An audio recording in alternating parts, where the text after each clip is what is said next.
একমাত্র রাজনৈতিক দল যাদের পক্ষ থেকে আজ থেকে 2 বছর আগে জাতির মুক্তি সনদ হিসাবে সংস্কার কর্মসূচি দেওয়া হয়েছিল। আজকে এই সরকারও সংস্কারের কথা বলছে।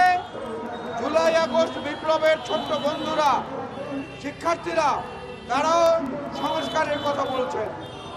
আমরা সেই সংস্কারের জন্যই একত্রে এক মিছিলে এক কাতারে সামিল হতে চাই, যেখানে ইসলামপন্থী দলগুলো থাকবে, অন্য ধর্মের মানুষরাও থাকবে, গণতান্ত্রিক আকাঙ্ক্ষার মানুষরাও থাকবে এবং বাংলাদেশের স্বাধীনতা সার্বভৌমত্ব অক্ষুণ্ণ রাখায় যারা দৃঢ় প্রতিজ্ঞ তারাই সেখানে থাকবে।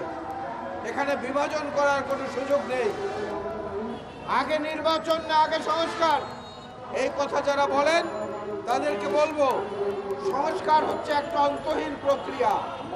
যতদিন পৃথিবী থাকবে, দেশ থাকবে, ততদিন সংস্কার চালানো যাবে। বাংলাদেশের মানুষের যে প্রাণের আকাঙ্ক্ষা ভোট কেন্দ্রে গিয়ে একটি ভোট দেয়া, সেটা পূরণ করতে আপত্তি কোথায়? সেই নির্বাচনের মাধ্যমে যদি একটি নির্বাচিত সরকার প্রতিষ্ঠিত হয়, তাদের কাছে যে শক্তি থাকবে, তাদের যে সাহস থাকবে, তাদের যে দক্ষতা থাকবে, তা দিয়ে অনেক সমস্যা সমাধান করা সম্ভব।